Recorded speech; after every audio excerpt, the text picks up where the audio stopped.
दोस्तों, जैसे हमने पार्ट वायरस टॉपिक का हमने पार्ट फर्स्ट कर दिया है, जिसमें हमने पढ़ा था वायरस का introduction, characteristics, shape and size and थोड़ा बहुत स्ट्रक्चर के बारे में। और ये अब है पार्ट सेकंड, जिसमें हम पढ़ने जा रहे हैं classification of virus, symptoms of virus infection in plants.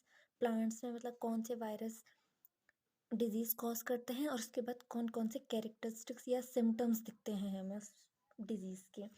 Transmission of plant virus and control of virus disease. अब हम अपना टॉपिक शुरू करते हैं। तो क्लासिफिकेशन ऑफ वायरस, तो वायरस को 3 ग्रुप्स में बांटा गया है। सबसे पहले फाइटोफेजिने, दूसरा है फेजिने, तीसरा है जूफेजिने। अब फाइटो और जू से तो हमें पता ही चल रहा है, फाइटो मतलब प्लांट, जू मतलब एनिमल। तो जो जूफेजिने हैं वो जो जितने भी एनिमल्स होते हैं, एनिमल्स को जो जो वायरस अटैक करते हैं वो सारे के सारे जूफेजिने वाले ग्रुप में रखे जाते हैं। फाइटोफेजिने जो जो प्लांट्स को अटैक करते हैं जो वायरस, उनको फाइटोफेजिने वाले रखे जाते हैं। फाइटो और जू से हम अंदाज़ा लगा सकते हैं। अब एक है नॉर्मल सीधा फेजिने। फेजिने मतलब ना जो प्लांट्स में आ रहे हैं ना जो एनिमल्स में आ रहे हैं, वो क्या होगा, बैक्टीरिया। जो बैक्टीरिया को अटैक करते हैं फेजिने उनको कहा जाता है। अब जो वायरस होते हैं वो अब हमको पता है वो लिविंग के बाहर भी रहते हैं, उस टाइम पे वो नॉन लिविंग रहते हैं। और जब वो किसी होस्ट या किसी ऑर्गेनिज्म अंदर आ जाते हैं तो फिर वो लिविंग कैरेक्टर शो करते हैं। तो जो वायरस होते हैं वो 2 कैरेक्टर शो करते हैं, एक लिविंग कैरेक्टर होता है, एक नॉन लिविंग कैरेक्टर होता है। लिविंग कैरेक्टर तो हम गेस कर सकते हैं क्या क्या हो सकते हैं। ग्रोथ, वायरस ग्रोथ करेगा जब लिविंग कैरेक्टर शो करता है। सेंसिटिव टेम्परेचर, ह्यूमिडिटी, टेम्परेचर बढ़ेगा तो वो सेंसिटिव होता है टेम्परेचर की। 90 डिग्री से ऊपर जाते हैं वो इनएक्टिव हो जाता है। जेनेटिक मटीरियल, उसके बाद जेनेटिक मटीरियल भी होगा। रिप्रोडक्शन करेगा, डिवाइड होगा, डिफरेंट शेप्स के होते हैं, ठीक है। और लास्ट है डिफरेंशिएट, वायरस डिफरेंशिएट के होते हैं, ये उसके लिविंग कैरेक्टर है। नॉन लिविंग में आ जाएगा can't produce in artificial media. जैसे हम लैब वगैरह में आप लोगों ने जैसे बैक्टीरिया ग्रो किया होगा अगार अगार मीडियम में, वैसे ही वायरस को भी ग्रो कर सकते हैं। कोरोना वायरस का तभी तो वैक्सीन बन रही है। तो हम जब उसका नॉन लिविंग कैरेक्टर है कि हम उसे लैब वगैरह में आर्टिफिशियल मीडिया में हम उसको प्रोड्यूस नहीं कर सकते हैं। No effect of high temperature, चाहे कितना भी हाई टेम्परेचर हो, 90 डिग्री से ऊपर भी हो तो भी वो कोई अफेक्ट नहीं होगा। एसिड बेस रेजिस्टेंस, चाहे कितना भी एसिड के कांटेक्ट में आ जाए, बेस के कांटेक्ट में आ जाए, वो उसे कुछ होगा ही नहीं, ना वो मरेगा। चाहे कितना भी उसके ऊपर कंसनट्रेटेड HCl डाल लो आप, उसे कुछ नहीं होने वाला।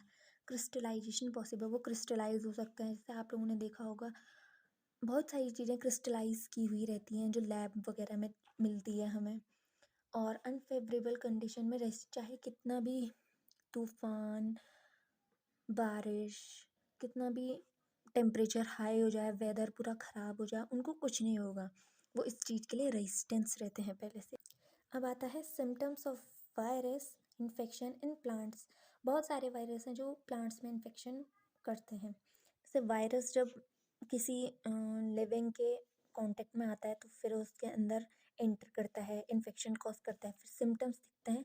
उसके बाद हम आइडेंटिफाई कर सकते हैं कि वो कौन से वायरस ने ये डिजीज़ कॉज की है, ठीक है, सिम्टम्स देख के।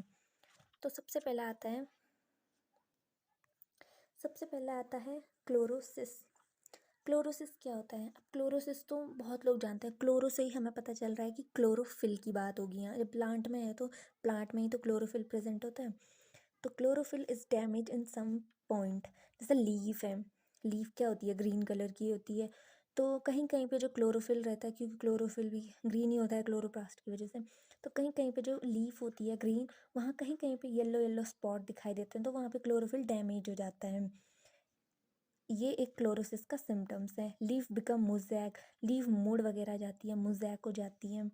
Leaf will appear mixture of yellow and green, तो कहीं पे ग्रीन कहीं पे येलो, जहाँ पे क्लोरोफिल नहीं होगा वहाँ पे येलो, जहाँ पे क्लोरोफिल है वहाँ पे ग्रीन, तो येलो और ग्रीन का कॉम्बिनेशन बन जाता है लीफ में, ठीक है। ये क्लोरोसिस के सिम्टम्स हैं।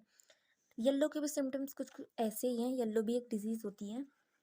क्लोरोफिल कम्प्लीटली डैमेज, जो लीफ का जो क्लोरोफिल रहता है वो कम्प्लीटली डैमेज हो जाता है, जो लीफ रहती है वो पूरी येलो ही हो जाती है। क्लोरोसिस में तो कहीं कहीं पे हो ही रहती है, येलो वाली डिजीज़ में वो पूरी की पूरी येलो हो जाती है। तीसरी डिजीज़ है vein clearing and vein banding. Chlorophyll damaged on vein side. जैसे लीफ में हम वेन देखते हैं ना, ये वेन रहती हैं, ये वेन्स। तो यहाँ यहाँ पे जो क्लोरोफिल प्रेजेंट रहता है वो डैमेज हो जाता है, जिससे यहाँ यहाँ पे लीफ के येलो रहता है, जो वेन साइड होती है, ठीक है। इसमें ये होता है।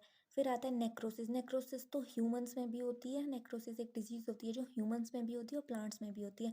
तो जब भी हम गूगल वगैरह पे सर्च करेंगे तो हमें ये सर्च करना है कि नेक्रोसिस इन प्लांट्स। तो इसमें क्या होता है, जो लीफ होता है उनमें सर्कुलर स्पॉट हो जाते हैं, जिसका मतलब क्या होता है, टिश्यू डैमेज। जैसे ये लीफ है तो यहाँ पे ऐसे सर्कुलर स्पॉट दिखाई देंगे, इसका मतलब यहाँ पे टिश्यू डैमेज हो रखे हैं, इसे नेक्रोसिस कहते हैं। अब पांचवी है ड्वार्फिंग एंड स्टर्टिंग, स्टॉप ग्रोथ। मतलब जैसे हमने कभी कभी गेहूं के खेतों में भी देखे हैं, कुछ गेहूं बहुत लंबे रहते हैं, कुछ इतने छोटे छोटे रहते हैं, ज़मीन तक ही पहुंचे रहते हैं, तो उसे कहते हैं ड्वार्फिंग एंड स्टर्टिंग। इसमें ग्रोथ नहीं होती है प्लांट्स। अब हमारा तीसरा टॉपिक है ट्रांसमिशन ऑफ प्लांट वायरस।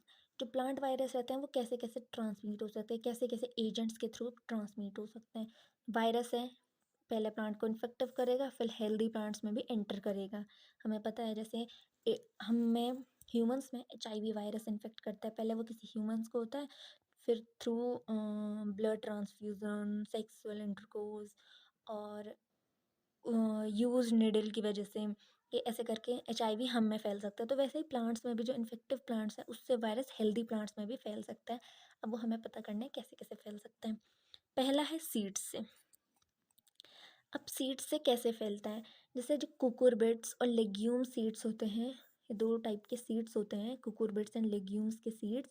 इनमें वायरस पहले से प्रेजेंट होता है, बस वो एम्ब्रियो में प्रेजेंट नहीं करता है, क्योंकि अगर वो एम्ब्रियो में प्रेजेंट करेगा तो पूरा एम्ब्रियो ख़राब कर देगा, इसलिए वो एम्ब्रियो में प्रेजेंट नहीं कर सकता। तो अगर हम कुकुरबिट्स और लेग्यूम सीड्स को खेतों में डालेंगे, ग्रो करेंगे, तो वो प्लांट्स तो पहले से ही वो हो जाएगा ना, इन्फेक्ट हो जाएगा, और उसके बाद जो वो सीड प्रोड्यूस करेगा उसके सीड्स भी इन्फेक्टिव होंगे, ठीक है। दूसरा है बाय वेजिटेटिव रिप्रोडक्शंस। पोटैटो है, स्ट्रॉबेरी है, ये वेजिटेटिव रिप्रोडक्शन करते हैं ना, तो थ्रू ट्यूबर, रूट, स्टेम से। अब किसी की माँ को वायरस है, कोरोना वायरस है मान लो, और उसके बच्चे को भी तो बाद में कोरोना वायरस ही होगा ना, अगर उनमें जो प्लेसेंटा के थ्रू ब्लड ट्रांसफ्यूजन होता है तो कोरोना वायरस तो होगा ही ना उसके बच्चे को। तो वैसे ही यहाँ ट्यूबर, रूट, स्टेम्स के थ्रू जो इनके दूसरे पोटैटो या स्ट्रॉबेरी ग्रो करते हैं उनको भी हो जाता है।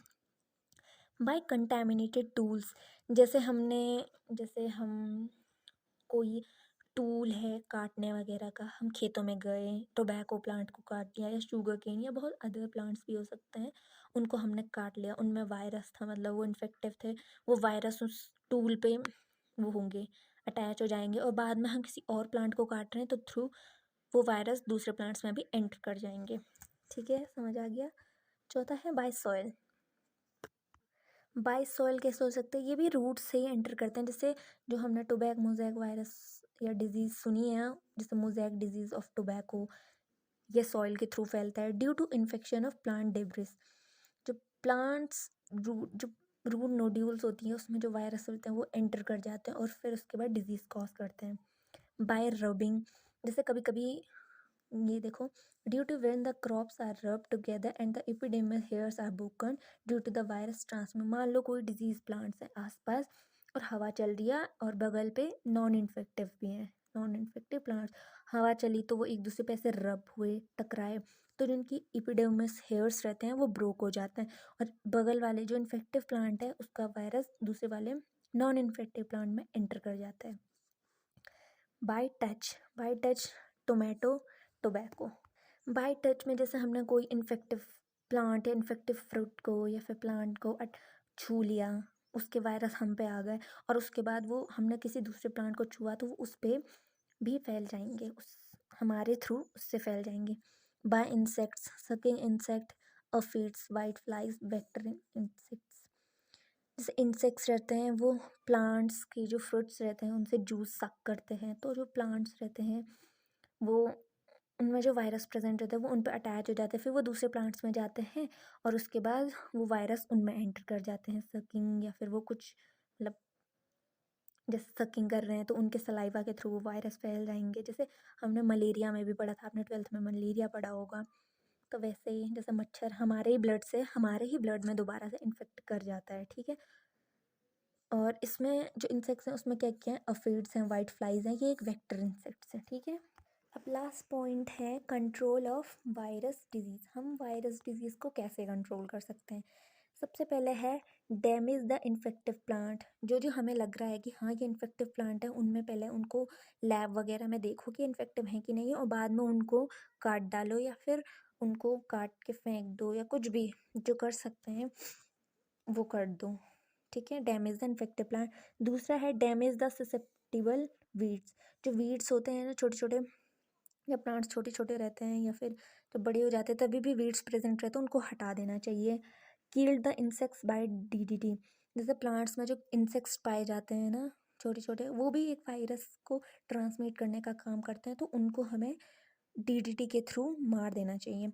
Use virus free seed. जैसे हमने यहाँ देखा, जैसे हमने आगे देखा था कि कुकुरबिट्स और लेग्यूम्स के जो वो हैं सीड्स हैं वो पहले से इन्फेक्टिव होते हैं, उनमें वायरस प्रेजेंट होता है, तो हमें वो ग्रो नहीं करने चाहिए, ठीक है। उनको नहीं खेतों में डालना चाहिए, जिससे प्लांट्स होंगे वो इन्फेक्टिव होंगे भी नहीं, हमें सही सीड्स डालने चाहिए। चौथा है यूज़ वायरस रेजिस्टेंस वेराइटी। अब लैब वगैरह में ले जाके या फिर आते हैं बहुत सारे सीड्स आते हैं जो वायरस रेजिस्टेंस रहते हैं, उनको यूज़ करना चाहिए। Provide heat to infective plant. जो इन्फेक्टिव प्लांट होता है जिनमें वायरस प्रेजेंट होता है, उनमें हम देख सकते हैं, अभी अभी हमने सिम्टम्स बोले थे, तो हम उनमें वो कर सकते हैं, उनको हीट प्रोवाइड कर सकते हैं जिससे वायरस मर जाए, क्योंकि कुछ कुछ जो वायरस रहते हैं जब वो लिविंग में रहते हैं तो उसके बाद वो 90 डिग्री से ऊपर का टेम्परेचर नहीं झेल सकते हैं। Insecticide spray use. हमें स्प्रे यूज़ करना चाहिए जब हमें इंसेक्टिसाइड्स वगैरह प्लांट्स में दिख जाए, तो हमें इंसेक्टिसाइड स्प्रे यूज़। ये था वायरस का पार्ट 2। जो अब वायरस हमारा कंप्लीट हो गया, इसके बाद जो हमारा टॉपिक आएगा वो आएगा बैक्टीरिया, जो आपके 12th के लिए भी इम्पॉर्टेंट है, आपके बीएससी फर्स्ट ईयर के लिए, बीएससी नर्सिंग जब भी आप जाओगे हर जगह इम्पॉर्टेंट है। बीएससी का कोई भी कोर्स कर लो वो तो इम्पॉर्टेंट है ही, और ये वायरस भी इम्पॉर्टेंट है, ये 12th में भी है। और अगर आपका 12th 11th 10th किसी भी टॉपिक में कन्फ्यूज़न है तो आप बता सकते हो। वैसे तो बहुत सारे यूट्यूब चैनल हैं, लेकिन अगर आपको मुझसे पढ़ना है तो आप मुझे कमेंट सेक्शन में बता सकते हो। और नोट्स मैंने वायरस के पहले ही डाल चुकी हूँ, और कल बैक्टीरिया का पार्ट फर्स्ट आ जाएगा, तो अच्छे से पढ़िए।